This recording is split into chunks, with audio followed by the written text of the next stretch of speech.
Alors ce festival, il existe depuis 2016. On fait danser les enfants, les parents ensemble, on mélange les générations. Il y a tout un mouvement autour du galop qui est en train de s'amplifier aussi en ce moment. Oui, on est très très bien à Vaille.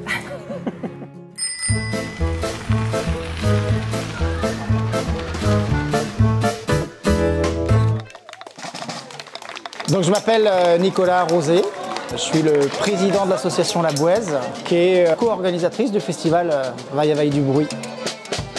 On a commencé le festival en 2016. Les gens sont contents et il va y avoir du monde à venir tout le week-end et c'est chouette quoi.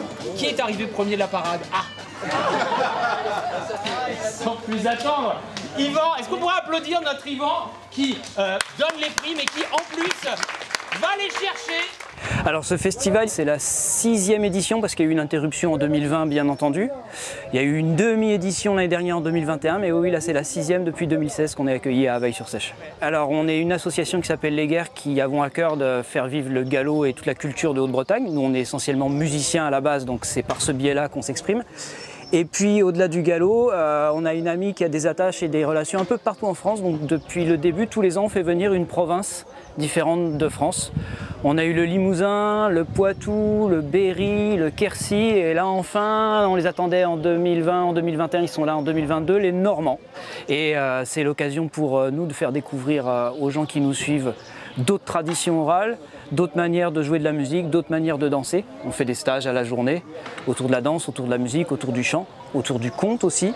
Et puis ces gens-là vont jouer ce soir avec nous au bal et ils joueront demain, ils feront un bal pour les enfants aussi. En avant deux, danse dans mon petit chaton, il y a des crevettes dans ta gamelle, danse dans mon petit chaton, et il y a du lait dans ton bidon. En avant deux. C'est une formule qu'on a appelée le petit bal des Cognaus. C'est un spectacle bal où on fait danser les enfants, les parents ensemble, où on explique les danses, où on fait c'est de l'initiation en direct quoi. Les gens n'ont pas besoin d'avoir appris avant.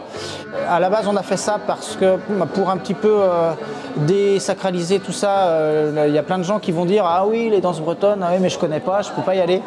Mais en fait si, tout le monde peut y aller. Il suffit d'expliquer, d'y aller tranquillement et c'est ouvert à tous. On mélange les générations, c'est très très riche en fait dans ces moments-là quoi. Ça ne sert de rien que de pigner sur le qui est voyeux. Ah oui, alors je confirme, je suis en train de faire les galops. Bravo. C'est obscur à ce point-là ce que je dis. La démarche qu'a notamment l'association La Bouèze, c'est de transmettre un patrimoine oral.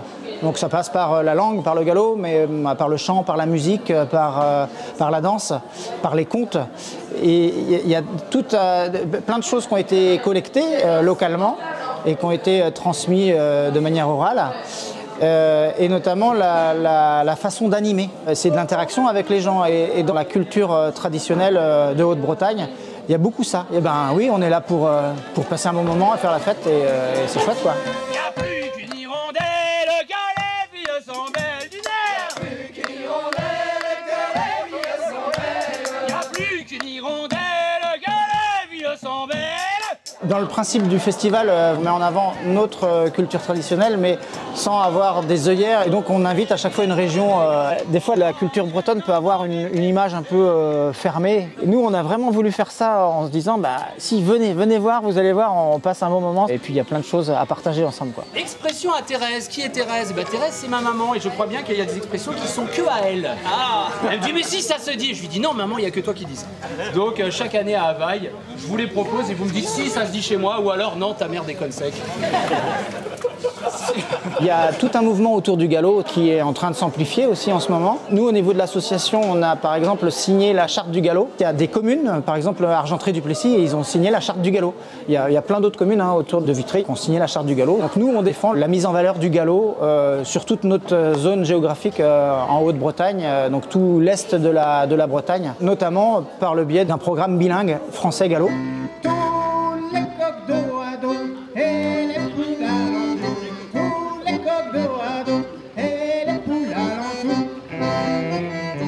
En Haute-Bretagne, les gens par convention chantaient essentiellement en français. On a peu de chansons qui sont en pur galop, qui est une langue proche du français mais qui est très différente.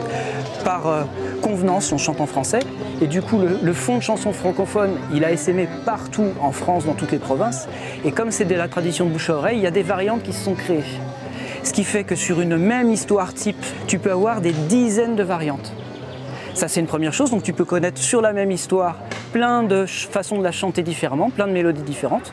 Et puis il y a un autre phénomène, c'est qu'il y a eu les musiques instrumentales, notamment avec l'accordéon, où les gens, pour se souvenir des airs instrumentaux, mettaient des petites paroles qu'ils connaissaient. Donc des fois, sur 3 danses différentes, une mazurka, une scottish et un avant-deux, tu vas avoir les mêmes petites paroles pour s'en souvenir.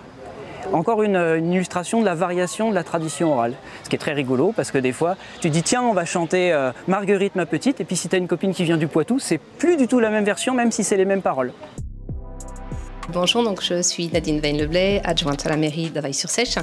Donc le festival Availle a du bruit a commencé en 2016.